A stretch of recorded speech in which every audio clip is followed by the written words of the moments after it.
Well, here are the 5 things you need to know for today. That's what the meeting is about. It is not a meeting about how we're going to take over Canada. G7 foreign ministers are gathering in Quebec with our country's sovereignty a key topic of discussion. U.S. Secretary of State Marco Rubio reiterating the meeting will be about shared interests, not annexing Canada. Foreign Affairs Minister Mélanie Joly is hosting a bilateral meeting with Rubio this morning. Tariffs and trade relations will be the top priority in the talks. The leaders will also focus on Russia's invasion of Ukraine as negotiations are underway with the Kremlin on a proposed ceasefire. I want to find out where their bar is set. You know, rather than keep moving the goalposts, I want to find out how quickly you want to move forward.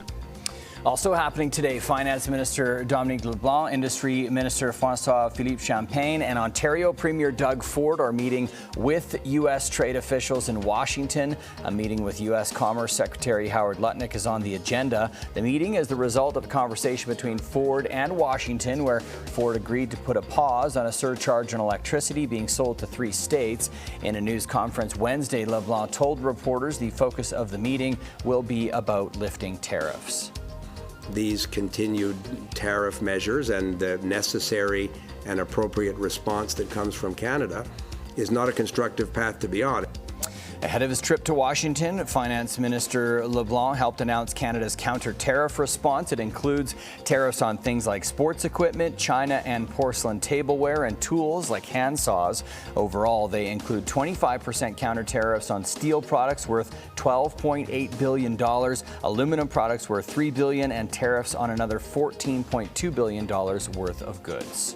And Mark Carney will be sworn in as Canada's 24th Prime Minister along with his cabinet tomorrow. Governor General Mary Simon's office confirming the swearing-in ceremony will happen at Rideau Hall tomorrow morning at 9 our time.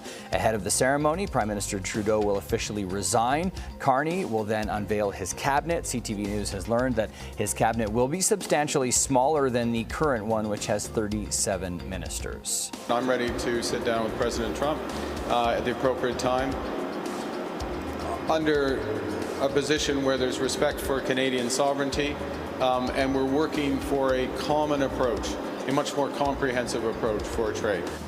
Prime Minister-designate Carney visiting a steel plant in Hamilton to show his support for workers. He's promising proceeds from Canadian tariffs on American goods will go to people in the affected industries. Carney also expressing support for workers on X last night.